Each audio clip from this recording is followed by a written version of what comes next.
reka ngusuhuze wowe ukurikiye ibiganiro hano kuri Rwanda Media Platform kuri YouTube. Twizere kuri amahoro ariko kandi niba tutameze neza tubizera ko mu gihe gikwiye bizagenda neza. Erega ibihe birahinduka kandi n'ibirenge bijya kujya imbere. Birashoboka kumvishe ibijyanye n'ibura ry'umusesenguzi Kofi niyo nkuru iri kugarukwaho hirya no hino by'umwihariko ku mbuga nkoranyambaga. None Kofi yaba ari hehe kugeza ubu? Tugiye kugaruka ku bitekerezo byatanzwe ku ibura ry'uyu musesenguzi ndetse n'inzego zishinzwe umutekano zatangaje kuri iki kibazo. Umuvugizi wa polisi y'u Rwanda ACP Boniface Rutikanga mu bitangazamakuru yumvikanyemo avuga ko Kofi niyo nkuru atamuzi ariko ibyibura rye akomeje kuryumva ku mbuga nkoranyambaga. Bivuze ko polisi y'u Rwanda itazi niba yaraburiwe irengero cyangwa aho yaba aherereye, ariko ikemeza ko mu gihe hagira amakuru mashya yaboneka ku ibura rye yatangazwa. Abagize umuryango we bumvikana bavuga mu ijwi ririmo ikiniga no kwiheba, ariko kandi bagasaba inzego z'igihugu gukurikirana hakamenyekana aho niyo nkuru Kofi yaba aherereye. Burya rero mu basomyi habamo ibitekerezo. Rwanda Media Platform bifuje kubagezaho ibitekerezo bimaze gutangwa ku ibura rya niyo nkuru Kofi, umusesenguzi mu bya politiki y'akarere n'iy'isi muri rusange.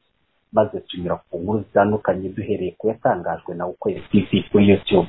Turabasomera ibitekerezo hagendewe uko byakurikiranye, uko ababitanze basubizanyije, ariko kandi ibirimo ikinyabupfura gike birirengagizwa muri iki kiganiro. Hari uwagize ati, ese ko numva muvuga cyane ibyo yatangazaga, wenda yagiye kureba abo bakoranaga bafite ibitekerezo bimwe.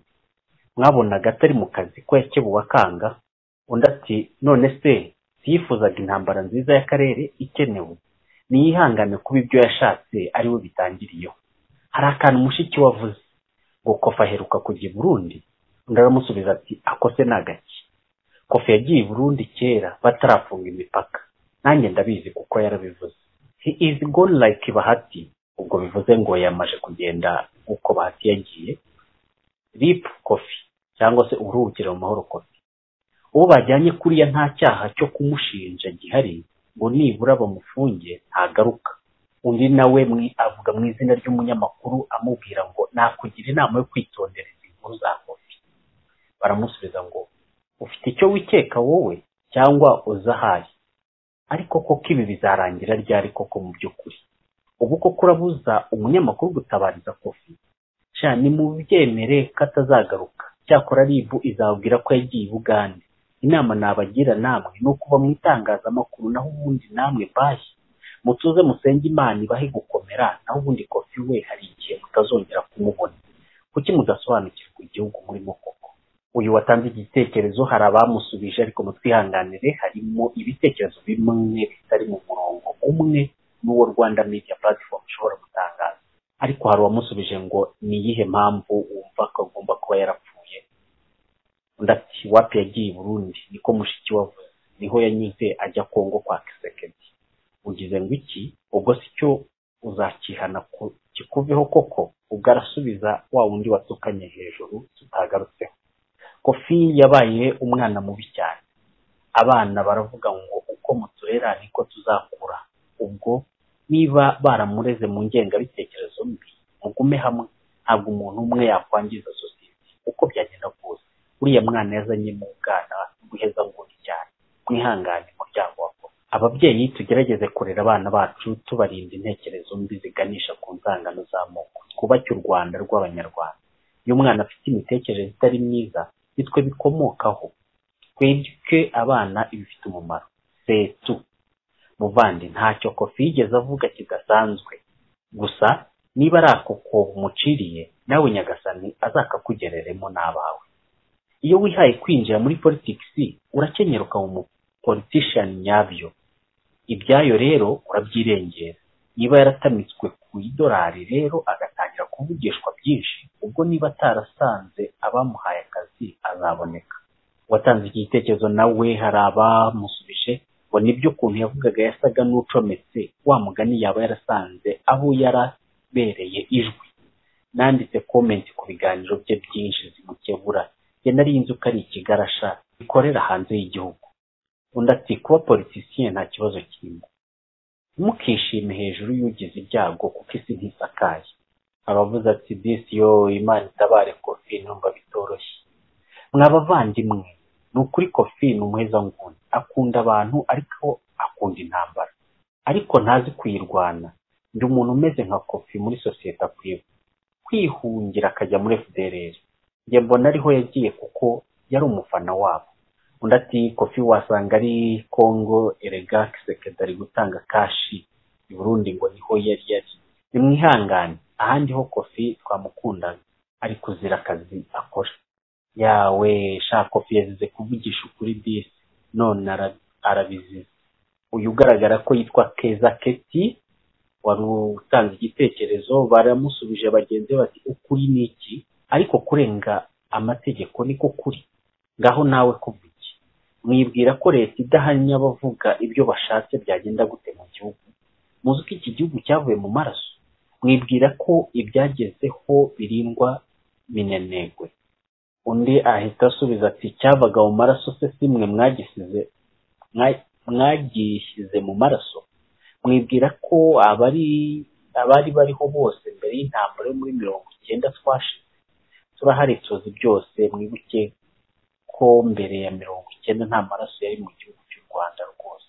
Muzabeshya abahinzi. Ukuri yavugaga ni ukuhe, uretse kuvuga ko anezerewe ngo Museveni bagiye kumukuraho, yahisemo kwigisha urwango kubo yita nerotike n'abo yita bantu. Ati Vingi na Sadek, ati igiye guturitsa akarere abo yanka n'abo bihere burundu. Kofi bamubwiye kera abitijiji yibaza ko inzego ntizamurabira hafi, azogenda aho ingengabitekerezo byagezwa amahame Kongo n'u Burundi. None se leta igireka abagumura abandi, ubundi twebwe abaturage icyo dusabwa ni ukwiteza imbere gusa, ibitatureba nka politike tukabireka kuko tutabisobanukiwe, byatujyana mu byaha. Uwabuze wese si ukuvuga ko leta ariyo yamutwaye. Ukuri kose si kwiza no mu buzima busanzwe. Inshuti zanjye, kuvuga ukuri nicyo wita kurenga ku mategeko. Ubwibone wifitemo bukubye karindwi ubw'interahamwe, ariko nazo zabonye inyungu z'ubugome bwazo. Nawe rero tegereza ingororano yawe imbere. Kwigisha urwango niko kuri, burya si buno. Burya ukuri kose si kuvugwa ngo nyiri kirimi kibi yatanze umurozi gupfa. Bihangana azaboneka. Ni igitekerezo cyagarutsweho n'abantu benshi, ariko kuri abo tuvuzeho barahagije. Twakomereza no ku bindi bitekerezo byagiye bitangwa. Hari uwatanze icyerekezo avuga ngo uwanditse ko agiye i Bugande niwe wamufashe, kandi ni i Bugande hahahimbano kuko abagiyeyo muri ubwo buryo bagaruka. Urugero Bahati w'umusizi, Kofi nta kibi yavuze cyatuma arimburwa. None se kuki atamugiraga inama zo kureka ibikorwa bye bibi? Baravuga uriya mushiki we wagiye utanga amakuru atandukanye agaragaza uburyo bahangayikishijwe n'ibura rya Kofi umuvandimwe wabo. Mana we tabara, arabuze nawe, musaza wanjye niko yabuze, ari we nari nsigaranye, amaze imyaka 15 abuze. Tuzahurira heza mu ijuru. Birababaje, ndazihangane no kuri Imana ihoza. Iki gitekerezo reka tukigarukeho, cyanditswe n'uwitwa Bizashira. Aravuga ngo ntaho nikora yikoza muri politike zinenga u Rwanda. Kwimenya ni ubwenge bukenewe na bose. Erega utarabona uburyo asangira n'uwishe se. Bizashira bamusubije hano bagaruka ku gitekerezo cye ngo niyo bamwica ukuri yavuze ntibazakwica, kandi nta kabuza Imana, ariko mutegereze ugora kw'Imana kurabegereje. Inkora amaraso nuko mwabaye, interahamwe zica abatutsi zari zizi urazitegereje. Namwe nimushyirimo akete kisati mufite amaso ariko ntimubona. Nta kabuza abagome bose Imana izabibaryoza. Nawe niba ufite ibiganza bijojoba amaraso tegereza. Kuba ryari gutanga ibitekerezo by'umuntu naho byaba binenga leta biri mu bigize igitabo mpanabyaha by'u Rwanda. Ahubwo aba banyamakuru bararebe neza, ndabona ari bo bakurikiye, ahubwo ari gukora ubuvugizi uwo mwita Kanenga Rwanda. None Karasira Aimable yazize iki? Harya yiciwe nande? Let's be smart. Ariko rero niba ari ubujiji, niba ari simbizi murajya kuri RIB kubaza iki? Ubwo mwumva hari igisubizo muteze kubona? Uyu watanze iki gitekerezo nawe yagisubije ngo ubwo ni ubujiji. Niba hari udufaranga bafite bareke kukononera muri RIB, nibagura indagara biriye. Iyi family niyihangane, Imana ibafashe, ibibazo barimo bikemuke mu buryo bushoboka bwose. Umuntu ucuruza ibiyobyabwenge ni mubi cyane kurusha uwabinyweye, sibyo? Buriya umuntu ushuka urubyiruko n'abandi baturage ashingiye ku marangamutima, ubumenyi, ubwenge, uburere n'uburambe kure mu myaka no mu mutwe bidahagije, akabakoresha amakosa, akabaroga mu mutwe kubera inyungu ze, uwo muntu aba akwiye pene kapitale, igihano kirushije ibindi kuremera. Nk'ubu Kofi yaba yafunzwe, yahunze, yihishe, uwamubaza inyungu iri mu gushyigikira ihirikwa ry'ubutegetsi bwo muri Uganda uko yabyitaga, ukamubaza intambara nziza y'akarere y'Abahima ihuza Ababantu aho yayikuye, ibyo byose bimumara iki? Ariko rero nta wamurenganya. Abarozi bakuru babandi navuze bacuruza ibiyobyabwenge, bacize Kennedy, Neva, Padiri Gitera, abo bantu ni babi cyane. Damange yafunzwe azira ivanjiri poisoners ya Padiri. Kizito yiyahuriye muri gereza, ibyaha yari yarakoze Padiri abifitemo uruhare 90% bidagihamye. Abo bose n'abany'ibiyobyabwenge, intoxication, bikorwa bikanacuruzwa n'abagizi ba nabi bikarangira bihitanye abana b'Abanyarwanda. Niyo mpamvu abantu nk'abano ba Padiri, Nahimana, Tshisekedi n'abandi n'abanzi ba humanity ni viruses. Ikibabaje ni ukuzira balloon. Abanyarwanda turwanye, twamagane ikibi ariko dushyire inyungu z'igihugu imbere y'ibindi. Cyo ni igitekerezo cy'uwitwa Arumas Coffee Company Limited. Mana rinda Kofi nabe nka Kizito Mihigo, yewe mukoni muve muri ako gashinyaguro, natagaruka ubwo muzarira mwihanagure ko nta kindi mwakora, ariko mureke gukomeza kwiha amenyo y'abasezi. Ubu se murabwira nde koko? Barababeshya pe. Mwanze kumugira inama ngo ave mu maco y'inda, none yisanze bene wabo yavugiraga mu mashyamba ya Kongo muri kwirisa. Yamusubije ati muzi gushinyagura, nimushinyagure kabisa, iguye ntahita igera ihembe. Bene wabo yasanze yabasanze he? Undi ati Kofi niba ari umunyarwanda yagiye ubundi iki kuko yarabukundaga. Bahita bamusubiza ati yaho haba kuko na muka perezida wanyu yarahabaye aranahavukira. Ubu Burundi ni bwiza, nawe uzoze uhabe urare, hama nagira ubwire ko abo bose ubona b'ibikomangoma bakomeye mu Rwanda nta n'umwe atabaye Burundi uhereye Kagame. Uzabaze abarundi nta mwagapfira. Namwe abayobozi banyu benshi barimo na perezida wanyu babaye u Rwanda biga amashuri yabo mu misoro yacu, ubwo twarishyuranye. N'uwo musore mumwakire neza. Biteye agahinda ibura rya Kofi rihuye neza nuko niyo mugabo Gerard byagiye. Kizito yavuze ko yakomeje kubaza Kasiye nta muhanga nk'umwanditsi ari ngo amubwira ko atabizi, ko kandi mbere yamwandikiraga akamubwira ko nta kibazo afite. Ni ukuvuga ko abamufite baba ari bo bari gukoresha fone ye. Nyamara amaraso y'aba bana b'Abanyarwanda azagaruka benshi.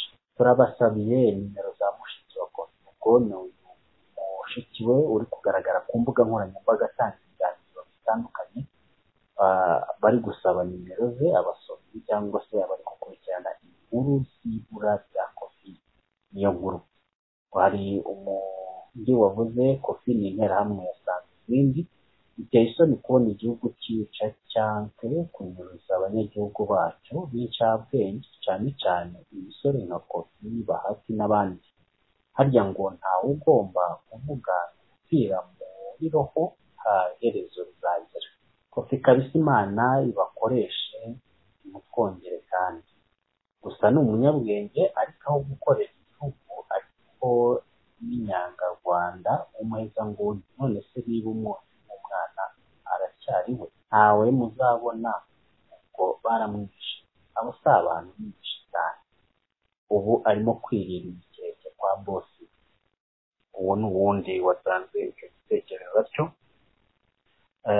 ariko narabibonaga kuko ashobora gufungwa cyangwa gutwarwa. Undi ati ese burya afite se, kuki batamubuzaga gukora ibiganiro bitera imbere ku karere? Aruta Bahati Innocent wacecetse utamusanga. Undi yahita amusubiza ati turetse inzogera yarirengeje, isi yose y'abagome byatse kubera ko umuntu yavuze ikindi adashaka kumva. Imana imurengere muri byo. Hari uwatanze igitekerezo ati ariko tuvugisha ukuri bibaye ari byo Kofi yaba yirinze n'umunwa we. Undi ati aha umuryango murindire mwihangane, gusa twizere ko tuzongera kumubona. Ibibazo bibaho ku isi kandi isi isakaye twese tuzonyagirwa. Nta kundi ijoro genda banyarucari turarushye. Ubwo ni ukuvuga ngira ngo rubanda rugufi cyangwa abaciye bugufi. Wasanga yaje aho i Burundi n'ubundi nimwe mwari mumunze cyangwa muri komenti nimwe mwari mumunje ibitekerezo. Undi ati sha Kofi baramwirukanye kabisa, none Kofi ni muto kweri wo kuzimira kweri. Sinjya nivanga mu bya politike, gusa Kofi yazanye umuntu ubwenge bwinshi kandi ubwenge bayibamura Edward don't say fire rwose, ntugakene n'umuriro rwose mu kinyarwanda nk'uko yavugaga. Bahise bamusubiza rero uyu witwa Challenge the Don, bamusubije ati ntabwo Imana izabura. Ari undi wakomeje ati muhamagare, ari urundi mani,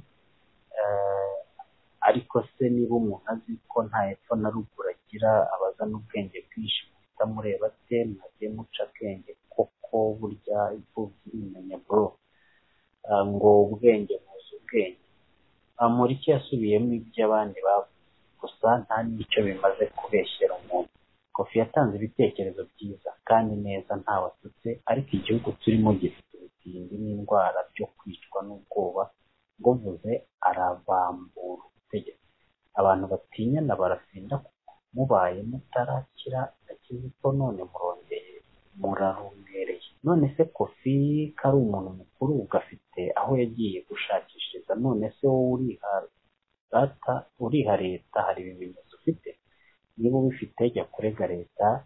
Impamvu mwihaye leta ni uko muzi ko ibyo yakoraga kuki se ahubwo bitaba abantu bari bafitanye ibibazo. Uriya yari interahamwe sha, yasanze bene wabo ko yarananigaga. Witwa Mutsinzi ati FPR yahoze ariko nabimenya, imumenya byari kuborohera rero izabaho yongera ibeho setu.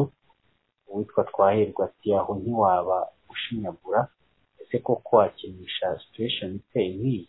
Ugerageze kugira niba mutari wamushimuse. Twahirwa kandi akavuga ngo abavuga nk'ibi byose Imana ikorera dosiye, iteka Imana ntizibagirwa amagambo bivuga kwishimira imibabaro y'abandi. Undi wakora iki kiganiro wanditse ati nawe uramushyigikira ushatse wagabanya amagambo. Ubwo uravuga mushiki wabuze arabize na Bahati arahari mumutegereze. Undi ati Kofi ari guhohoterwa pe. Undi ati sista ndagusabye mwamukiye muve muri icyo gihugu mwigire mu Burundi, icyo gihugu ni icy'abicanyi.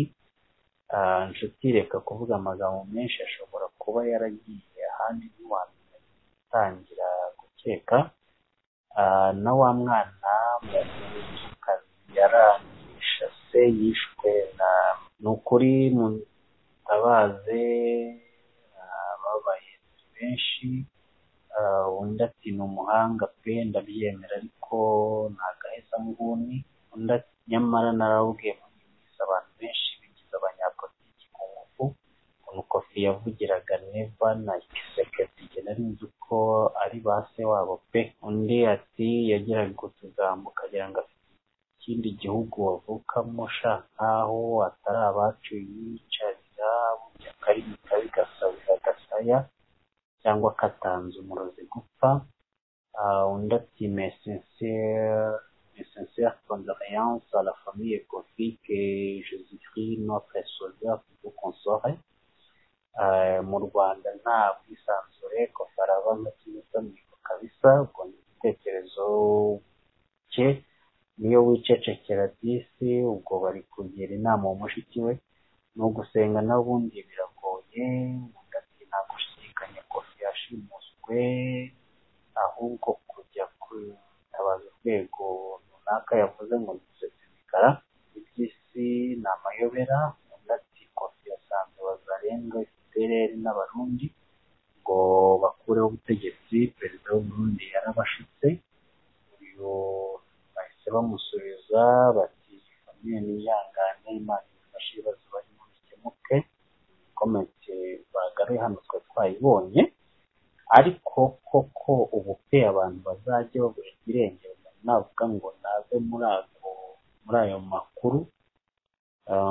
Undi aragira inama uyu munyamakuru ngo nashaka andi makuru areke gushya yaza uwo mubire, ahubwo nagira ngo abari muri Congo ibyo yavugaga byari mu bwenge bwo hanze, ibinywa amaraso byamwirengeje dore ko bidakunda ukuri kubera amahano n'ubugome bibaranga, ariko bizazi mu gatu mu gitekerezo cyitwa Eric Mwiza, ngo ariko bagiye bamenya aho bari kuri kose siko kuvugwa.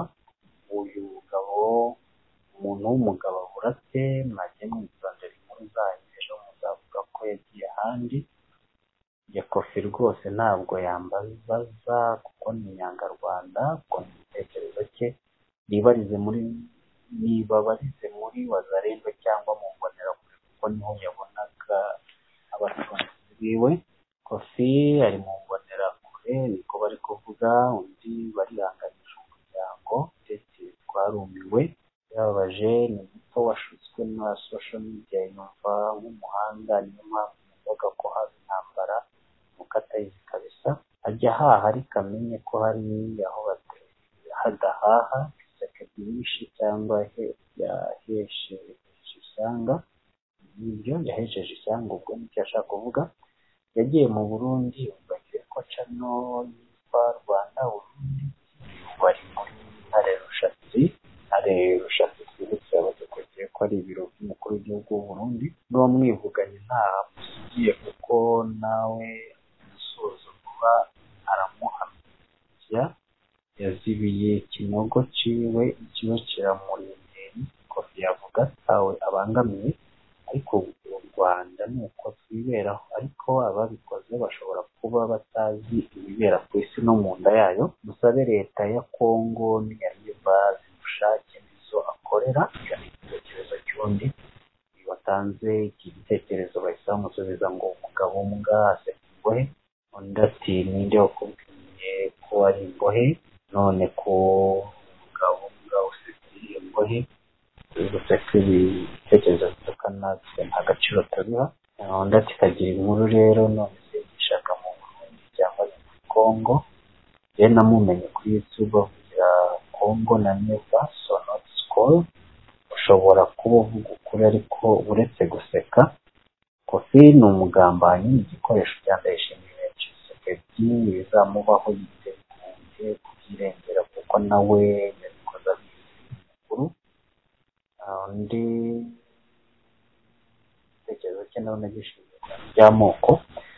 Kofi ngo azi ubwenge, nyine mutegereza azababwira ahari.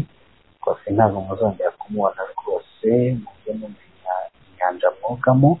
Undi atanga igitekerezo atari ko icyo gihe kizagera, ikihe Imana izaca amaboko mwankozi z'imigambi yanyu karame zobafubane nanira majye mwitonda mu kubaka igihugu cyanyu n'ubundi. Ndati n'incabwenge nta kindi azira. Jean Pierre bakoranaga Kasiga akorera Uganda, kuki mutumva ko bari kumwe muri Uganda yakoranye na Muhima uba i Uganda. Ubwo ni ikindi gitekerezo batanze. Ndati hari komenti z'abantu bamwe mbona banezerewe n'ibura rya Kofi, ariko mumenye amaraso y'umuntu n'ijana akukurije, Imana izababaza iyo mwamukize. Ahubwo asanga ari yamutaye muri yombi kuko yari yarayibasiye, so mwajya kumubariza muri M23. Narinzi ko abona hanze uwo n'uri kwibaza ko bishoboka kuba niyo nkuru Kofi atabaga mu Rwanda. None se bagira ngo bamusha hina wari kwibaza mama we u Rwanda rwacu hari ugasanga no Kenneth atibuka ukwezi Kizito yavuzemo wamwigishije se muramu none se kari uko social media itaraje itera imbere twari kubona bashiki baza mu itangazamakuru ngo kuko Kofi byagenze ni ishusho imwe na Kizito hari igihe iki muri 2014 mujye mwitwararika bitewe n'igihe tugezemo gusa nta cyaha Kofi yakoze cyamubambisha bazamwica cyangwa se niba baranabikoze amaraso yazabahame itekerezo cy'usangano Kennedy bizere ko Kofi azoboneka uko twamatsiko ku Rwanda ari igihugu giteye imbere kirimo demokarasi kandi arakorera umwaka ni iki cyo kubigaragaza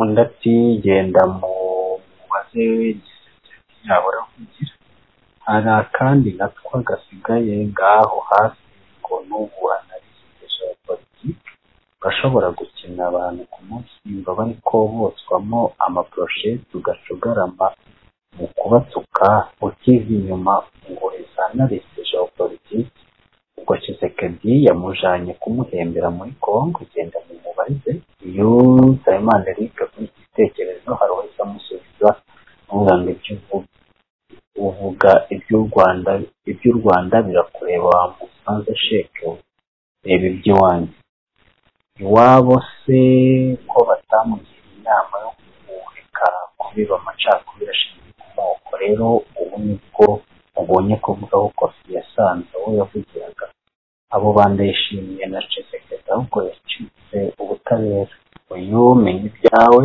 cyangwa se utamenya ibyawe yasubizwa ati ariko wowe iby'ubwoko bibanye iyo muvuze uko musobanura impamvu bishingira akarengane murabeshya undi ati abo bicanyi nibo bohereje amamesaje kuri fone babeshya ngo agiye Bugande undi ati harimo gutukana n'ayahe macakubiri yavuze ko kimwe umuntu kuri ariko muzumirwa umunsi kuri ibyo mukora Imana ibona mukagira ngo mubone zabahana rimwe undi witwa Keza 250 cyangwa 550 igitekerezo ati nta mwana muto wifata akavuga nk'icya Kofi ujye mureka kutubeshya najye muri teretse zamumena n'umutwe tayari abasobanukira amateka ndetse yasanze Wazalendo cyangwa imbonera kuri kuko nawe niwe mubusha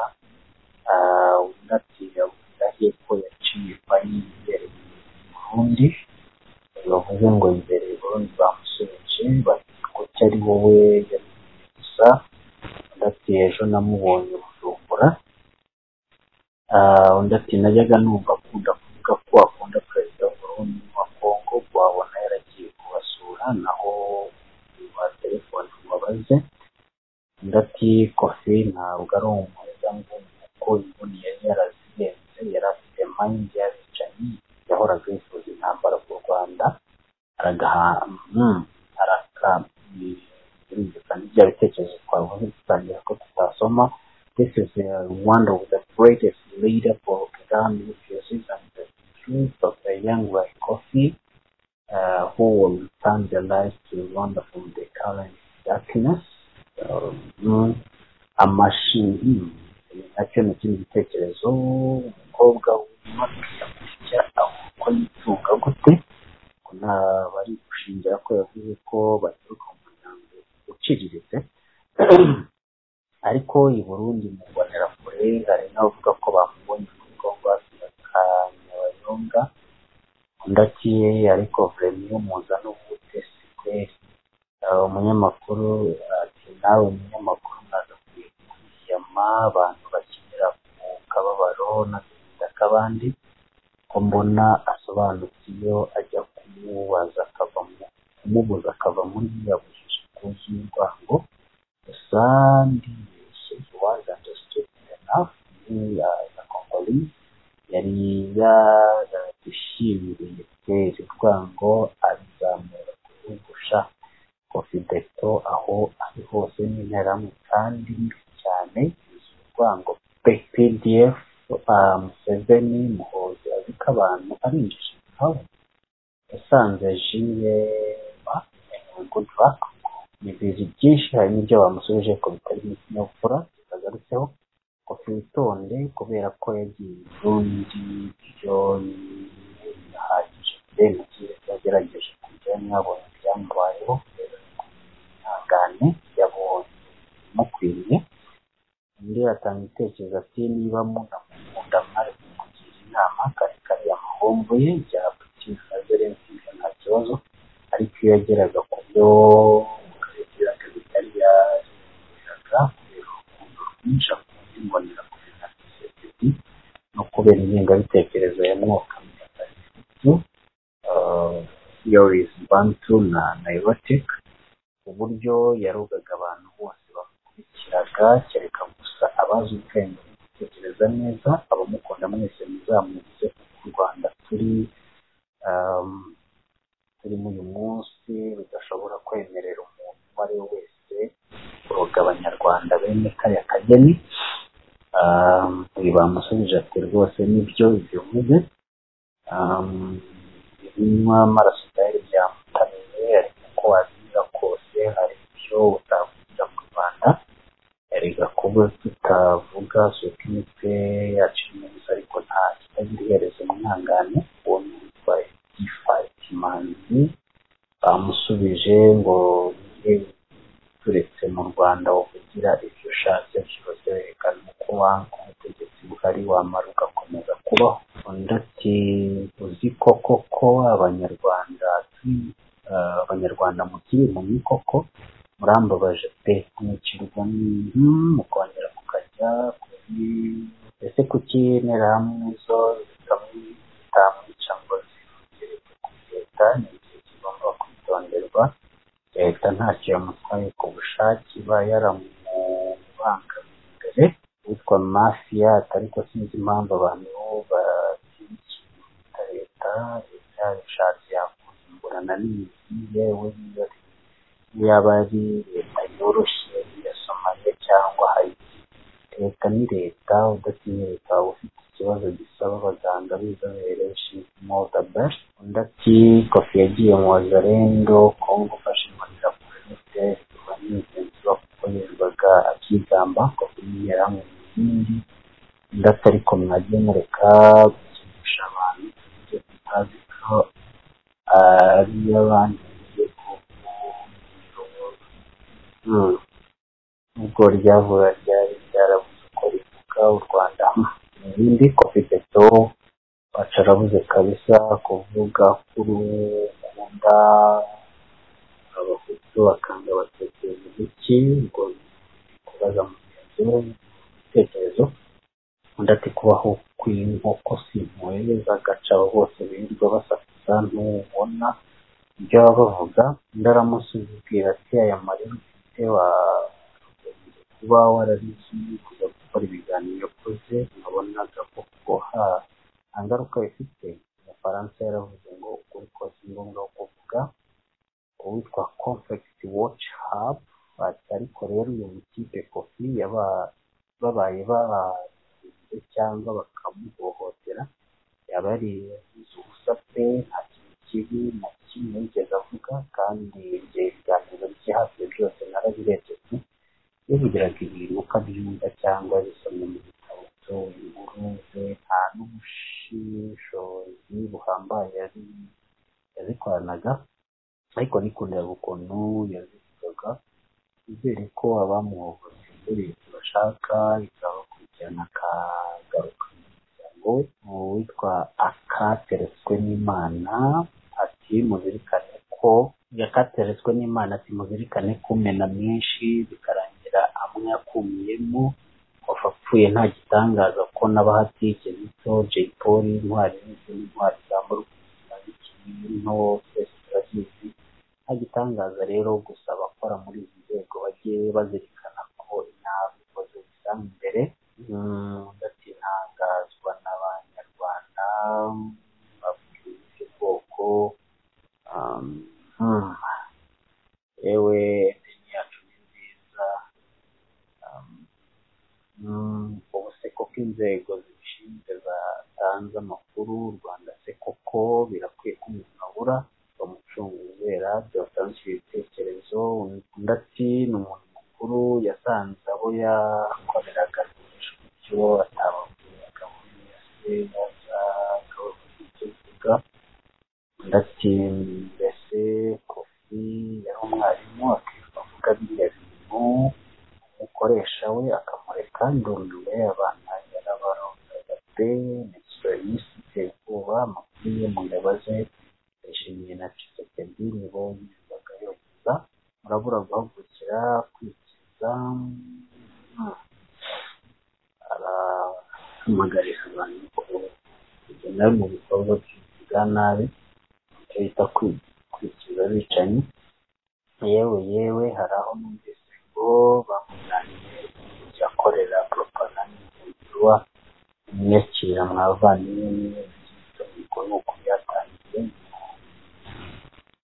agatozwe mu shitani.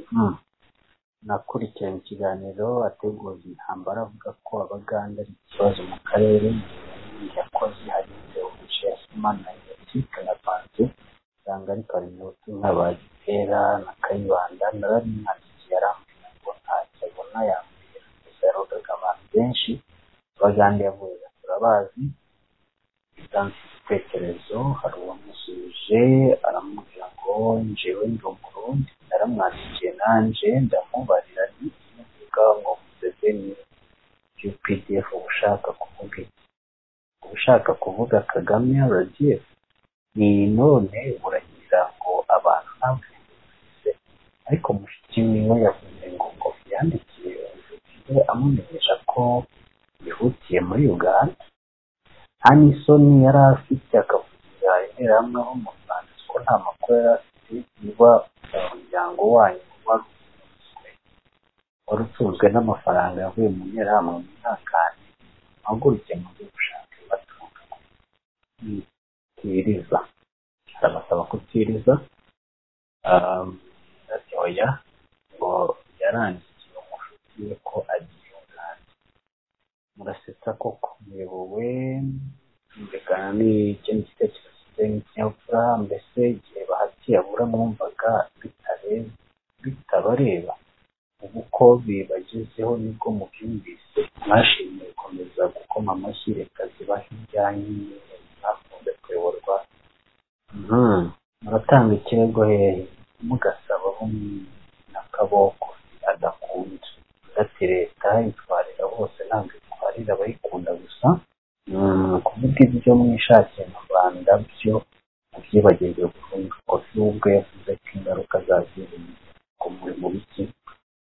Uyu Alpha bamusubije baramubwira ngo abo basore bagura muzabishyura uko byagenda kose abantu bigeze bicaye burundu pe muzongere kuvuga interahamwe ko zitafungura udushumi tw'inkweto za killing machine. Ndi gutekereza ibyo mwishakiye nta kibazo ariko kuvuga ibyo mwishakiye mubyibagirwe burundu. Ibi nabibwiye Kofi na Jean Pierre barinangira bakomeza kuzamura agatwe none iki undi aramubwira ati mukomerezaho kazi nubwo nta kazi kanyu n'isi na shida ata senya urwe umukizimuro mwice mwinigure. Sendashonga yanditse amabaruwa agera kuri 800 asaba kunamura icumu kandi yari muri iyo politiki ndativuze bigabanye. Ibitekerezo ni byinshi uburyo twasomaga byari byibanze ku buryo abasomyi bagiye basubizanya aho ndati mu kanya maje mutangiye kubona ba mukanya ko na bya bigarasha bijemo icyo abanyarwanda bakwiriye kumenya nuko biya bigarasha ntamwe nambazi bafitiye uzemera kugwa mu mitego yabyo n'akazi ke kizwi nk'uko biba bifuza ko byabona urugero rwo kuvuga ngo hari ibibazo ababyishimira akazi kabo nabyo ubwabyo bishobora kugushuka ngo atorongere abisange aho nabo ubwabo bishobora no kugira nabi none ibyo bizwiho nabyo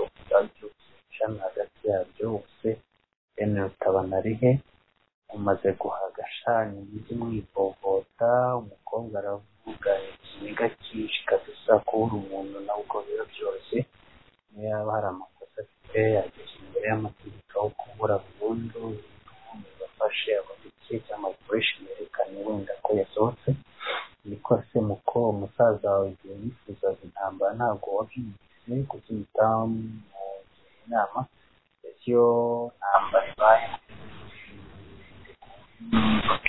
yagira ingaruka ku bandi ugasigara undi atihangana umukobwa kofi yarigaga akoresheje yarogaga akoresheje akanwa ke yifuzaga igihugu intambara hano wishe ntaririrwa rero maze gisegeze muri Kongo na ndayishimiye mu Burundi niyo yagiye kuko niyo yakoreraga kandi niba yanagiye kuzimu zitera na kantano bamwakira kwicanyi babo mwihangane mwavuka n'umwanzi w'igihugu undi ati rwose njye impamvu yirirwa singizo n'ibigarasha nanyuze komenti zanjye zose ku biganiro bye namubazaga impamvu yigize ibigarasha ngo aceceke adafite ubushobozi bwose ngo ndayishimye afite ubutasi buhambaye ngo Uganda ijye muri Kongo ntiyahembutse ariko ashaka no kuvuga u Rwanda ko narwo rutuzwe na Kongo akabibuzwa n'uko arurimo undi ati bya bigo by'abarundi wazarende fideli n'ibyashe by'ubaze n'amageza nibyo biri kugaruka muri komedi bimushimika kuko yavuga ibyo bishaka kumva hagati rero guys wamenya umenye ngo nuko yari ashyigikiye ubwicanyi bubera muri Kongo ashyigikiye abazarendo undi ati gusa uriya musore ukuntu uvuza intambara jewe namwe bibazaga barishamiye ko mbarasise wiwe ngaho mu Rwanda yavuga nabi kabisa waba barasise cyane mbega umuntu aravuga igihugu ciwe nabi murafise igihugu kibi cyane yatorotse igihugu ko ibyo yavugaga nawe ubwe yarasika amaherezo bitazamukuba neza uwo yizize yarafite wese ngo ni byinshi kwivanga muri politiki nikuza ibibazo byinshi just mind your business interahamwe n'ibindi ndabona utera imbabazi kwa Frank cyangwa akaba ariko yita bamusubije ngo rwarakabije ni abakuru b'interahamwe undi atoke abavuze bagarukiye mu mashyamba ya Kongo rekana ko bitegereza amashyamba ya Kongo ntayahagaze agaruka dati ntibagabanye kwigasha kandi basanga bazi ko yagiye kwifatanya n'abazarendo bakaba bari kuhisha undi Charles aramusubiza ati numva ko yandikiye inshuti yuko agiye Bugande undi ati Frank interahamwe n'ikigase bigira ku mukobwa interahamwe zakugejeho nazo ariko zarakunze zarakunze ku buryo ko zizahamye gusumba kofi yavugiye ko hari abarimo basaba bakafatwa iyo y'umushyikirano batishwa zari ku ifu zabo zizahagama aravuga ngo zizahagama ariko njyewe numva ko politicians atakababazwa nuko bamurenze mwana nari nzi ko nazaba politicians ariko hari ibyo numva kambaza gashaka no kuyizamo ku Rwanda developed countries bimera gusa hejuru ya byose hari Imana yo mu ijuru kandi ishobora byose zihangana ntabwo ari uko ngo yariye cyangwa agaca kayirye urushishi bihura hasi k'umuntu njye nari nzi ko Kofi ari umurundi kuko nkunda kumva ukuntu avuga neza guverinoma ya Neva dati harya leta yasimbuwe n'izo kwicaza abaturage gutyo erega ari kuvuga ko abantu bagira mu igare basonga inka y'umuntu uzwi wishe ntarererwa dati Kofi yagize umuvugizi wo kubona Burundi dati zamukurikije Kizito Mihigo Mutagatifu na Ntwari John Williams baravugana Kofi yagize yigize umunyabwenge yigisha iby'amoko bishingiye ku ntambara ya Kongo. Namubwiye kenshi aranuka yewe rekeraho kuvuga yakoresha itegeko ikabije ngo ni intambara y'abantu ngo naneo yibagiwe ko turiko turamukurikirana icyo bikoze nimba atagiye gufasha FPR na FARDC bazamuhanure inama twakoresheje muri Kirundi. Ibitekerezo ni byinshi cyane kandi ikigaragara birakomeza no kuza byisukiranya kuri iyi nkuru, ariko mu nyemere tuyisoreze ahangaha tubibutsa ko guhera tariki ya 7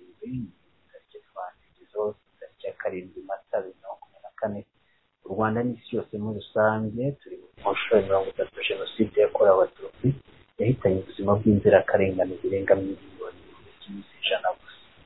Polisi y'u Rwanda yavuze ko ku bufatanye n'izindi nzego z'umutekano yiteguye gucunga umutekano hazabereye ibikorwa byo kwibuka umutekano w'abazabyitabira bose by'umwihariko ndetse n'igihugu cyose muri rusange. Polisi y'u Rwanda ikaba isaba buri wese kurangwa n'imyitwarire myiza akirinda amagambo apfobya Jenoside yakorewe Abatutsi cyangwa se abiba ingengabitekerezo ya Jenoside. Mu cyumweru cy'icyunamo hari ibikorwa bibujijwe birimo ibirori by'ibyishimo bihuza imbaga y'abantu, ubukwe, imihango ijyanye nabwo, umuziki mu tubari cyangwa se aho bafatira amafunguro n'ahandi hahurira abantu benshi utajyanye no kwibuka, ibitaramo mu tubari no mu tubyiniro ndetse no kwerekana sinema n'ikinamico bitajyanye n'icyunamo. Ni no kuri ubwo butumwa bwa Polisi y'u Rwanda dusoreje inkuru twari twabateguriye. Rwanda Media Platform ikaba yifurije abanyarwanda gukomera muri ibi bihe kwibuka ku nshuro ya 30 Jenoside yakorewe Abatutsi.